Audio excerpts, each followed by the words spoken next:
Magandang araw mga ka-farmilya. Ngayon naman ituturo ko naman sa inyo yung isang way sa pag-harvest ng ating lettuce seeds. Tara, simulan na natin.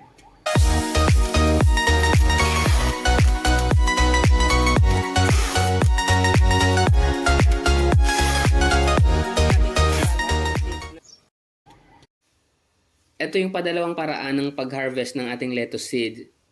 Kung hindi nyo pa napapanood yung isang video tungkol sa pag-harvest ng lettuce seed, sinasuggest ko na panoorin nyo muna. Kasi nandun yung mas detailed information tungkol sa pag-harvest ng seed. Ito ang padalawang video natin na ito. Ito lang yung second way kung kailan natin malalaman na pwede nang harvestin at yung paraan ng pag-harvest din. Ilalagay ko sa baba yung link ng unang video natin.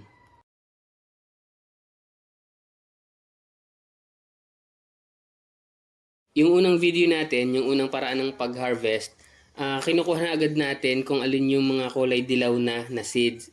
Hindi na natin hinihintay pang bumuka. Samantalang dito sa padalawa, hinihintay natin na lahat ay maging dilaw na. Tapos inintay na rin natin na meron ng kusa na bumukas na mga seeds. Tapos kapag gano'n na, indication yon na pwede nating i-harvest lahat. So ang gagawin natin, puputulin na natin sa mismong puno ng halaman. Sa mismong puno ng bulaklak. Para sabay-sabay na silang matutuyo. So putulin na natin.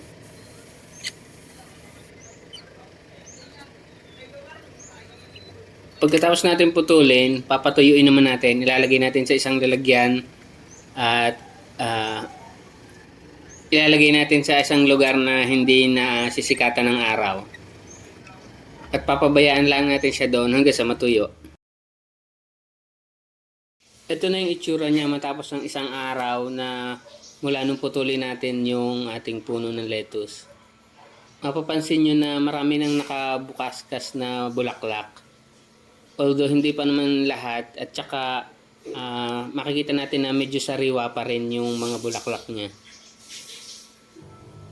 Ito na yung patatlong araw mula nung putulin natin yung puno ng lettuce. Mapapansin ninyo mula dun sa unang araw na pinutol natin yung ating puno ay halos lahat ngayon nakabukas na, nakabulaklak na yung, nakabukas na yung mga bulaklak niya. Ito yung mga puti na ito na bulaklak, sila yung naglalaman ng seed. Ang advantage ng ganitong paraan, at least ito ay hindi time consuming. Basta naputol mo na at nailagay mo na sa isang lalagyan, hihintayin mo na lang kung kailan matuyo para maipon mo yung mga seed. Ang disadvantage naman ng ganitong paraan ay mas kaunti yung na-harvest mo kasi minsan mayroong maagang bumukas, may maagang matuyo. At pag na-late ka, hindi mo na ma-harvest yun kasi pag bumukas siya at nahipa ng hangin, malilipad na yun kung saan o kaya mahuhulog na sa lupa.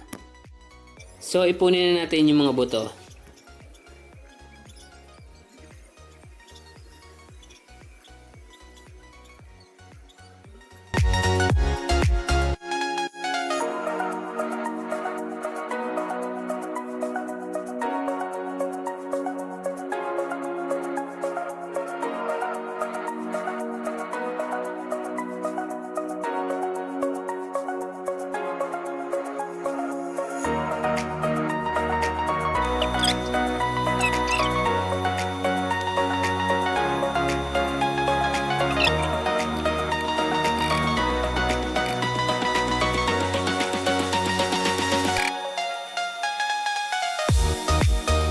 Natapos na nating ipunin ang lahat ng mga buto.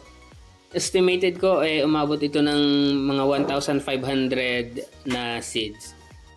Sa isang puno, makakaipon talaga tayo ng mahigit 1,000 seeds. So sulit na sulit yung ating pagtatanim ng puno ng lettuce.